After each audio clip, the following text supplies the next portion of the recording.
As he walked further, the child saw a roundabout going round in full swing. There were men, women, and children sitting on it and were going round in a whirling motion. They were all shrieking and crying aloud in kind of dizzy laughter. The child stood and watched them keenly and then made a loud request as he wanted to go on the swing. But to his surprise, he got no reply.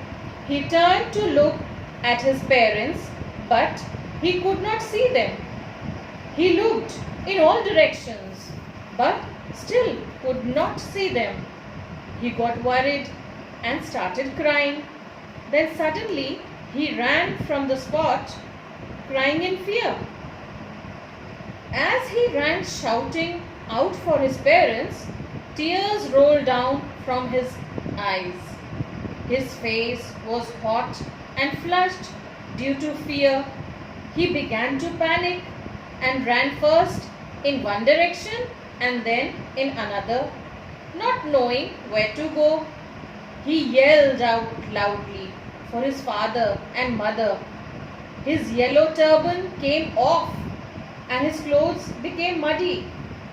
He ran in all directions like a mad person till he felt defeated.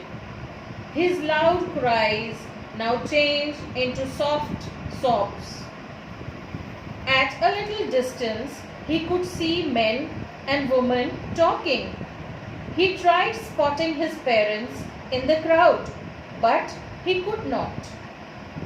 All that he could see were people laughing and talking simply for the sake of talking. He now moved towards a shrine where people seemed to be gathering. Since it was a very crowded place, he had to struggle through legs of people, still sobbing away. He kept calling out for his father and mother. Near the entrance of the temple, it became very crowded. People were jostling and pushing each other to get in front. The child wanted to make a way between the legs, but was knocked to and fro by their harsh movements. He was in the verge of being trampled under the feet and had not shouted out for his father and mother at the top of his voice. A man heard his cry and turned towards him.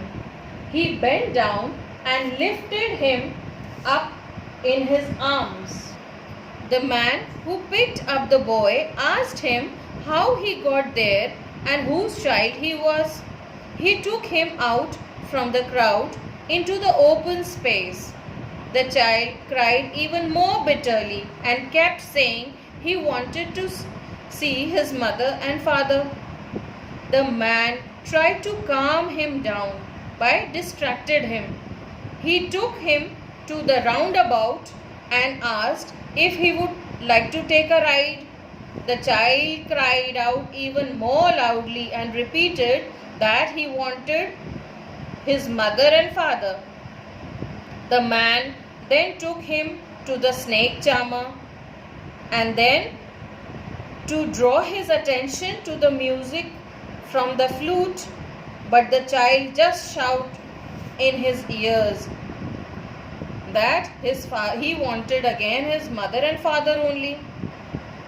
Then the man took him to the balloon man and again asked if he wanted a rainbow colored balloon.